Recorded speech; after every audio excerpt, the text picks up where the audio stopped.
policy. He's also founder of Nights Out, a group of LGBT graduates of West Point. We're also joined in the Firehouse studio by Urvashi Vaid. She's an attorney and longtime gay rights activist, executive director of the Arcus Foundation. Urvashi, the significance of this protest on Sunday and where you see the gay rights movement right now. The protest on Sunday was very large. There were over 200,000 people who marched. And in many ways, it was a surprise to some of the more established organizations because they hadn't, in fact, called for it. This was called for by a grassroots younger generation. And I think the significance is threefold. First, it's a generational shift in the LGBT movement. There is a new wave of activism coming up, and it's gay and straight. That's the second, I think, big change. In my many years of involvement in the LGBT movement, it's been primarily LGBT people who have been out there on the streets. In this rally in March, there were really quite large numbers of non-gay families, friends, allies. They had signs, that's how I could identify, and people with signs like an interracial couple who were standing there. They must have been in their early 30s, white man, African-American woman, with a sign that said, our marriage was once illegal too. And other people with signs saying they were supporting their friends and family members. I think the third difference is, or the third shift that's happening in the LGBT movement is that it's much more of a multi-issue agenda that is being carried by the people who are marching. Certainly the focus of the march was equality, equal rights across the country, in every state and at the national level. And it was wonderful to have a very concise and clear focus.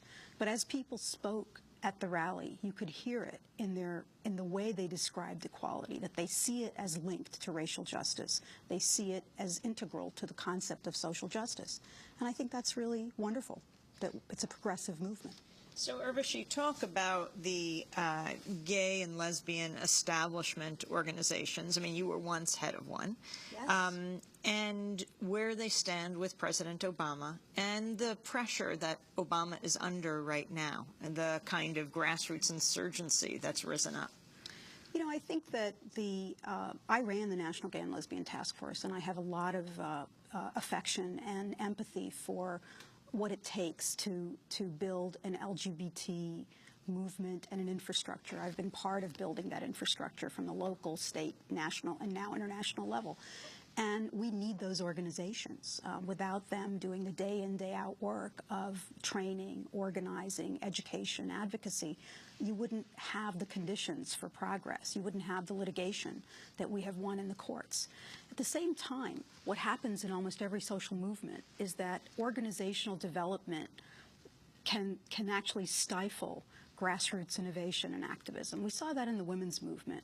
I think we've seen that in the women's movement. I think that the existence of national organizations and the disappearance of a grassroots activist movement has hurt women's liberation.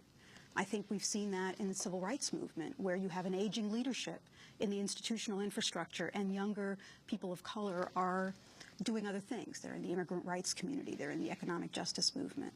So I think what was heartening to me about this was that there is a new wave of energy that will come in to the LGBT movement and revitalize those organizations. I think that the other thing I wanted to observe is that, you know, Congressman Frank's remarks got a lot of attention this weekend and this week, where he was very dismissive of the grassroots protests and the energy, and he said the only thing that this was going to leave an impression on was the grass or something like that in Washington. And it was a very, you know, typical, beautifully stated Barney comment, you know, sarcastic and brilliant. But it misses the point that you must have outside pressure in order for the lobbying to succeed. Power yields nothing without a demand. And you have to have people pressing people like Barney in order for him to be able to walk in and say, hey, do you want to deal with me or do you want to deal with them? It gives people like who are working the inside game a lot more credibility. And I think he didn't do the movement good service by those comments. But your thoughts on President Obama? His election was hailed by gay advocates around the country. He, on Saturday, did not give any new timeline for repealing Don't Ask, Don't Tell, where he could issue an executive order. I mean, at the very beginning of his taking office, at his inauguration, he selected Rick Warren, which angered many gay advocates, a leading opponent of same-sex marriage. Where do you see his administration right now on this? And also the fact that it was under a Democratic administration that DOMA was passed, that Don't Ask, Don't Tell was passed. Where do you see it happening in Congress and at the White House level? That's a great question, and I think that, I might be a little more moderate about my critiques of President Obama than some of the people who were at the march, who were quite unimpressed with the speech. I thought it was a really impressive statement of commitment. I thought it was quite unequivocal in its support for LGBT human rights. I think there are 3 or 4 areas in which I think he needs to go farther. One is, I don't understand how you can support all the rights and responsibilities of marriage, but then not the term marriage or the equal status of marriage. And marriage equality is sort of a non-negotiable issue for the gay movement, because we believe we are morally equal. We believe we are politically equal, and we should be morally equal in every aspect of life. So I think he didn't go far enough there. I think on the military, I don't understand the obstacle there either. He has been committed to it. There's tremendous support in the country for it, and he needs to just use his political capital. So I agree that there are some critiques that that can be made, but unlike Bill Clinton, Barack Obama's endorsement of LGBT rights was quite deep. And it's true. Bill Clinton gave us DOMA. Bill Clinton gave us Don't Ask, Don't Tell. And hopefully the Obama administration will not give us terrible policies that we'll have to undo for the next 30 years. My critique and my beef is much more with Congress. The Democratic-controlled Congress, and we have absolutely no traction. Or, a hate crimes bill passes and we're supposed to be excited about that. Well, this is sort of basic. People should not be beaten up because of who they are. And if it's a big thing to celebrate that. I think that's sad. I think the leadership of the Democratic Party has been on the record in support of gay rights, but they have not expended their political capital to push for gay rights.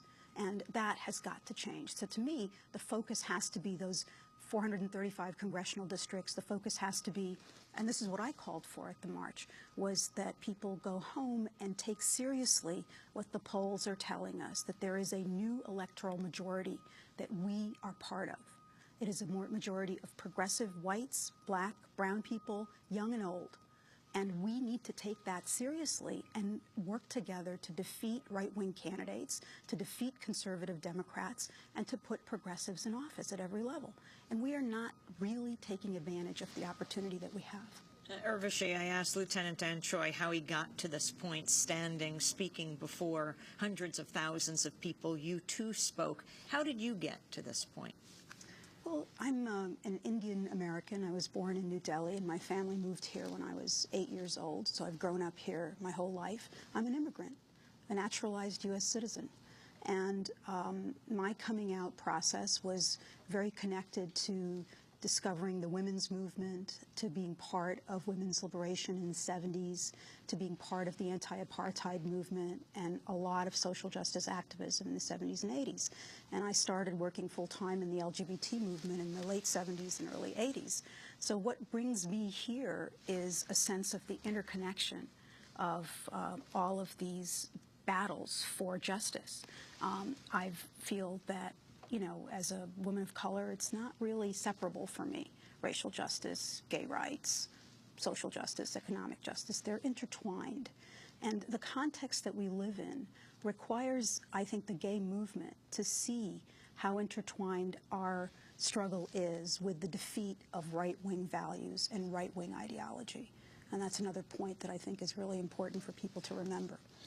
And also your thoughts. Many think that President Obama, you hear this a lot on the networks, he's dealing with healthcare reform, he's dealing with the economy, he's dealing with 2 wars. They say he can't expend the political capital to reform gay rights in this country. Your thoughts? I think that's a misreading of the impact of those crises on ordinary people. When people are losing their jobs and they're so insecure and they're so fearful about the future, there is an opening for very, very destructive authoritarian forces to gain in power.